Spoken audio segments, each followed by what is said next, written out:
Right then, we're ready to go racing. The karts are on the grid, everybody is cleared, and we're all set for our first pre-final of the day. Engines fired up, first final of the day here in Spain. It is round 3 of the Rotax Euro Challenge. We've had 3 pre-finals, 3 very good ones. Now it is time for the big point-scoring races. 12 laps ahead for the juniors here at Zuera in Spain. We've been to Belgium, we've been to Italy, we're going to go to France, but the championship might be over by then, because with the drop score system that we have, Axel Charpentier, if he wins this race, even if he doesn't get anything at all from Salisbury, he can't be caught and he can be the champion.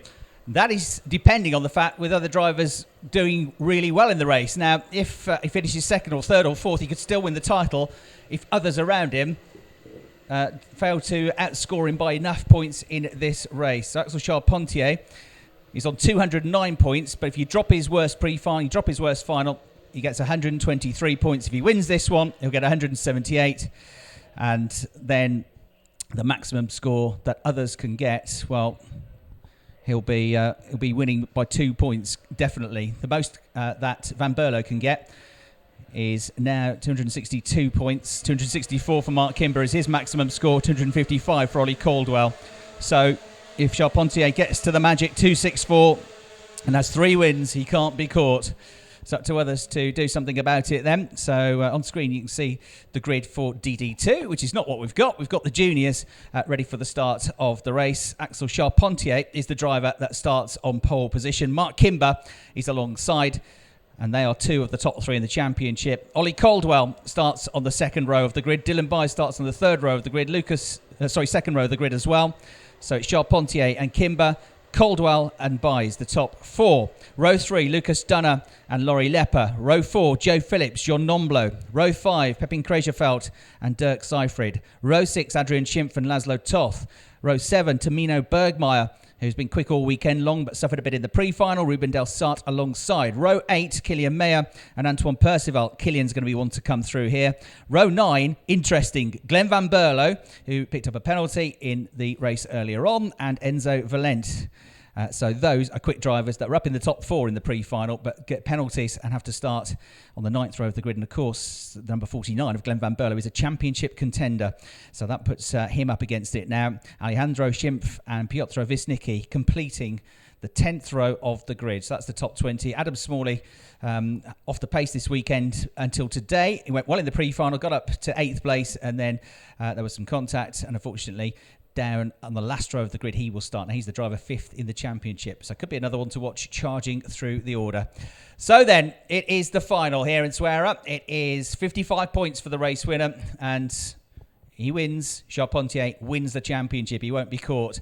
There are other options as well, but as he said, the easiest way to make sure is to win the race with a round to spare. Can he do it? The race gets underway. I'm Chris Hartley. This is the final of the juniors, and Axel Charpentier makes the perfect start. Ollie Caldwell makes a good start to go to second place. Mark Kimber from the outside of row 1 is going to squabble into third position. Dylan Byes tucks in behind in 4th place. Laurie Lepper making a decent start as well. Down into the hairpin for the first time they go at turn 3. And Axel Charpentier doing everything he needs so far by leading the race. Ollie Caldwell is still a championship hopeful though. He's there in second place. So too Mark Kimber. The other real championship hopefuls are further down the grid though, including Glenn Van Berlo, who's got a lot of work to do here from the tail end of the top 20. Ollie Caldwell just pulling out of the slipstream into the left-hander at turn 6 to try and find a way through, but he can't. He stays second. Number 7, Mark Kimber there in third position, and Dylan Byes is very much on the pace and for some reason super critical of his own driving so far this weekend. I think he's driven well, but he still wants more to come, and he's in the mix in 4th place. Made a good start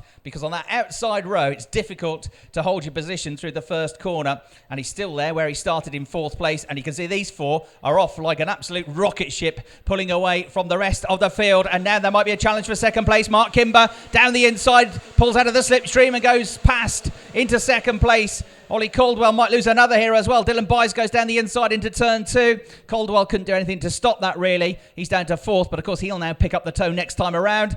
Mark Kimber fending off the challenge. Dylan Bice fending off challenge from Caldwell. Nobody changed his position at the hairpin.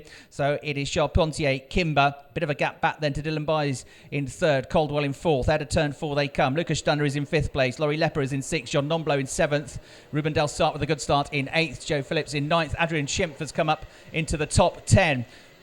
They work their way through the left-hander at turn 6, and it's side-by-side for the lead of the race. Mark Kimber briefly getting his nose in front, but he never had the line into the next corner, so Charpentier should stay in the lead of the race. Mark Kimber will drop back coming out of the corner then, and Dylan Bice now goes for the lead of the race. Takes with him Ollie Caldwell down to 3rd for the erstwhile race leader, Axel Charpentier, and Mark Kimber at the back of the train in 4th place. If they keep doing this, Lucas Stunner, Laurie Lepper, Jean Nemblo, the rest of them will get into the mix as Ollie Caldwell now goes for the lead of the race and he hits the front. Charpentier follows, Kimber follows, poor old Dylan Bice goes from 1st to 4th. We've got a race on our hands here. Another change of lead. Charpentier fights back on the way into turn 2. This is a cracker already. Caldwell is 2nd, going for 1st at the hairpin, gets halfway alongside Charpentier. Charpentier has to go deep into the corner, and that might allow Dylan Bice to come back at them as they go to the left-hander. And then he's got Mark Kimber trying to come down the inside of him, but he can't, so no change. It's Charpentier from Caldwell. Bice in 3rd. 4th place for Kimber. With them now in 5th place is Lucas Dunner, and so too Jean Nomblo in 6th position, having a good run here in the race. The top 6 are all absolutely together. Glenn Van Berlo, 2nd in the championship, has made some progress up to 12th place. Adam Small is making a bit of progress as well, up to 20th place from almost the back of the field. Tamino Bergmeyer, another one. Killian Meyer, another one that might be coming through the order here if things go their way. So too Tom Canning, although I think Tom has not really made any progress so far. So you can see the leaders coming up towards the end of lap number 3, and this is where the slipstream really does come into effect. And Ollie Caldwell pulls out of the toe, goes down the inside and comes past. It's almost like watching Caterham racing this, where they just make a huge block in the air, and the driver behind always gets the advantage of around about 0.3 of a second. It's like having extra horsepower because you don't get all that wind resistance. You pull out, you go through, and there's nothing the driver ahead can do. It's all tight up ahead. Caldwell is in the lead. Dylan Bice has just gone to 2nd at the hairpin. Mark Kimber follows him, and Charpentier now goes to the back of that lead quartet in 4th place. 5th position, Jean Nomblo doing a good job. Number 65 now, upper place ahead of Lucas Dunner and Laurie Lepper. 5th, 6th and 7th on the tail of the lead group. Joe Phillips is leading the 2nd group now. He's come up to 8th place. Ruben Del Start 9th. Adrian Schimpf still in 10th position. Enzo Valente is starting to make progress like he did in the pre-final. He's up to 14th place in the number 55 cart.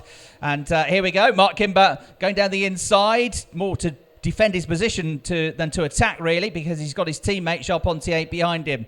Mark Kimber knows one thing for sure here, and so too does Ollie Caldwell. If they've got any chance of taking the championship fight down to the last round at Salisbury, they've got to make sure they finish ahead of Axel Charpentier. Even then, he might still have enough points in the bag to be able to wrap this up, and he's still going to be hard to beat. But Charpentier wants to win the race. Down the inside of his teammate he goes to pick 3rd place back up at turn 2.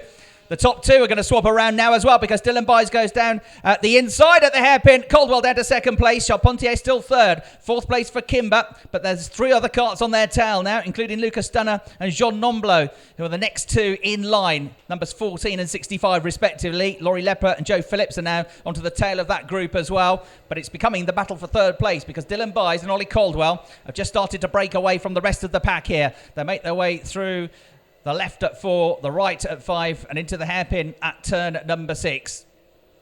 Fantastic battles going on here in the race. 4.5 laps of the race complete. Coming into the 3rd and final sector now. Our race leaders weave their way through the left into the right at turn 10. Flat out, Ollie Caldwell has been very quick coming out of this last corner. Racing in the Junior Ginetta Championship in the UK. Started his car racing campaign. Now that he's old enough, became the youngest ever driver to finish on the podium in the Junior Ginetta Championship, racing a G40 on the British Touring Car package at Croft. Finished on the rookie podium, youngest ever driver to do that, and 5th place on his debut overall. So lots to look forward to with that. He may be moving perhaps into single-seaters next year, but he's concentrating mostly this year on trying to finish as high up in the Euro Challenge as he can. Now, Lucas Dunner has come up to 4th place ahead of Mark Kimber. Charpentier is on his own in 3rd suddenly, so 2 places lost for Mark Kimber in the last couple of laps. He's down to 5th. John Nomblo 6th. Lepper and Phillips still behind him. Killian Mayer has come up into 10th place on that lap. And Glenn Van Berlo is up into 11th spot. Dylan Byes, the race leader, being shadowed all the way, though, by Ollie Caldwell. Ollie has not been on the podium this year in a final, but he came pretty close in Belgium with a very strong 4th place finish, and he's been a very consistent point scorer in the pre-finals as well. He's been the top 5 in all of the pre-finals so far, and looking for his first win here. Remember, Ollie was the quickest driver in qualifying on Friday, started all the races from pole yesterday. Dylan Byes, I think, would be happy with a podium. He might just get a win here, the way it's going. We're halfway into the race, and the Dutch driver leads, doing a really good job. But Caldwell is in a good position here, good enough to pick up the toe. And look who's catching them up. 65.9 seconds, new fastest lap of the race for the man in 3rd, Axel Charpentier, the Frenchman, closing up to the top 2. And Mark Kimber's got himself back up to 4th place and is also on a good lap here. So he's getting back in the mix. He's breaking clear now of that second group of karts. John Nomblo 5th, Dunner in 6th, Phillips in 7th now, Laurie Lepper down to 8th, Killian Mars come up to 9th, Ruben Delsart in 10th, just ahead of Glenn Van Berlo in 11th place. And make their way through the middle sector of the lap then. Dylan Byes being shadowed by Ollie Caldwell. Ollie's going to maybe have to think about making a move soon, though, because it won't be long before the championship leader is back with them. And not long after that, I think we'll have Mark Kimber joining the fight as well. The top 4 were together for the first 3 or 4 laps of the race. They are likely to be together again very soon, because 3rd and 4th are catching the leader. So here he goes. He makes his move. Ollie Caldwell hits the front of the field once again. Lovely move into turn 1 as Charpentier, as soon as he catches up Dylan Byes, goes through as well into 2nd place then. 1 more place, championship title guaranteed for Charpentier. There's too much going on for me to even think about working the maths out with the drop scores, but 2nd place might still be good enough anyway, especially if Ollie Caldwell is the winner rather than the teammate that he has, Mark Kimber. So 2nd place still, I think, might be good enough here for the championship title. He's still ahead of his 2 closest rivals in the points. The driver that leads the race is 4th in the standings. Looking if he can to get into the top 3. The top 3 will automatically gain an invitation to the grand finals in October, held at Sarno Circuit in Italy. All the top drivers from all the countries, all the championships come together once a year in rental carts, turn up and race one another in the grand finals. A warning flag for Enzo Valente, who got into trouble with a front fairing that was pushed in at the end of the pre-final. Shame, really, after a really strong drive through the order, up into 4th place. Here are the top 3 then. We're at 2/3 race distance, and they're all together, and Mark Kimber's not far behind them in 4th place. These 4 much quicker now than the second group of karts. By the way, Glenn Van Berlo has come into the top 10 now. He's into 9th place, trying to make the most of this. After a really up and down weekend, he's been quick. He's picked up penalties as well this weekend. Glenn Van Berlo out wide there on the grass. Somebody from that second group of karts is going to lose 3 or 4 places, I'm afraid. That was coming out of the hairpin. It's still Ollie Caldwell up front from Axel Charpentier. In 3rd place, Dylan Byes, and almost with them now, almost able to touch the shoulder of Dylan Byes, is Mark Kimber, number 7, in 4th place. They weave their way through the exit of turn 6. In towards turn 7 they will now go. It was Lucas Dunner from that second group that ran wide, so he's now dropped down to 10th place, I'm afraid. And Glenn Van Berlo benefited from that. He's now gained another few positions up into 7th place in the number 49 kart, and having a really good run from the middle of the pack. There are the top 4. Number 7 is Mark Kimber. He's now onto the tail of Dylan Byes, looking to get onto the podium and desperate to catch up to his teammate to stop him winning the championship here and now with a round to spare as we go to Salisbury at the end of August. 3/4 race distance, and it's just like it was on the first lap. The top 4 are glued together. Each of them has taken a turn as the race leader. Mark Kimber now has the fastest lap of the race. Killian Mayer's gone up to 5th place at the head of that second group with Glenn Van Berlo in the mix as well. Into the hairpin they go. And is there going to be a change of position here on the way into turn 4? It's still Caldwell with his nose in front of Charpentier. Kimber's gone 3rd, though, ahead of Dylan Byes. So Kimber up into 3rd place, back onto a podium position now. There you can see the race leader. In fact, the top 2. Just breaking clear from 3rd and 4th after that little tussle. So they make their way now into the right-hander at turn number 8, through into the left at turn 9. But Kimber is close enough and quick enough to be able to close that gap pretty quickly. And he might still have a lap or 2 to try and challenge his teammate for second place and maybe even challenge for a win. He's a good overtaker, is Mark Kimber, and a quick driver, but two very quick drivers to try and beat. 10 laps done, 2 laps to go. Your leader is Ollie Caldwell. He's probably led the most laps now. Dylan Byes had a long time in the lead of the race, but he's now out of the podium positions in 4th place. And it's going to go down to the wire. This Mark Kimber is fending off Dylan Byes for 3rd position. There's no change at the hairpin. A lap and a half to go. Into turn 4 they go, into the second sector of the lap. Caldwell and Charpentier. And Charpentier is looming large, isn't he? At the rear of the race leader, shadowing him. And he's in prime position to pick up the tow as well down the straights. But does he want to? He doesn't want to go too early, probably, because as soon as Axel hits the front, it means that he's going to give a tow to everybody else. So a bit of strategic thinking coming in here, I'm absolutely certain, from our driver. Now he goes for it, though, down the inside. And we got a new race leader, Charpentier through.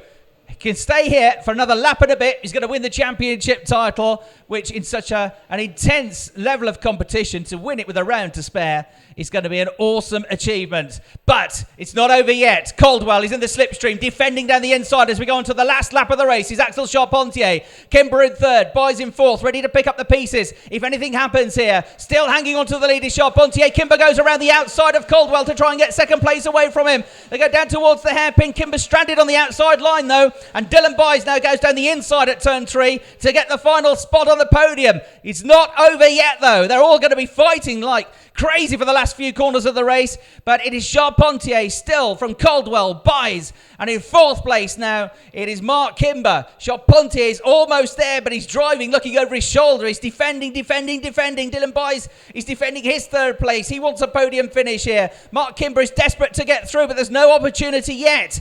Quarter of a lap to go for the race leader, Axel Charpentier. Can Ollie Caldwell get close enough to pick up a tow coming onto the straight for the final time? Can Mark Kimber get close enough to pick up a trophy in the 3rd place here? That will get him if he can get ahead of Dylan Byes. Mark Kimber goes through, gets ahead of Dylan Byes up to 3rd place. There's a bit of contact and Byes comes back ahead of him. And here on the top 2, punch in the air. Axel Charpentier crosses the line. Was he too early celebrating? No, he just won by a fraction, but Caldwell, almost stole it on the line there. As they crossed the line, punching the air was Axel Charpentier. And he felt like he celebrated a bit too early there, 2 hands off the wheel, and Caldwell almost stole it on the line. But according to the timing screen, it's a victory for Axel Charpentier, and subject to all the post-race checks. That means he's your new champion. Great drive from Charpentier. Caldwell, every bit his match. Super drive from Ollie as well to take 2nd place. Dylan Byes gets a podium in 3rd. Mark Kimber comes home in 4th place. What a fantastic race that was from the juniors.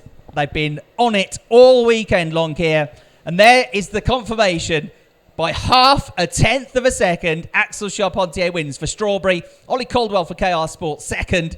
Dylan Byes, the other driver on the podium. Mark Kimber was 4th. Laurie Lepper was 5th. Enzo Valent, 12th place. He's gained to 6th. Adrian Schimpf, 7th. Ruben Delsart, 8th. Laszlo Toth, 9th. And Andre Volta gained 16 places in the race to 10th.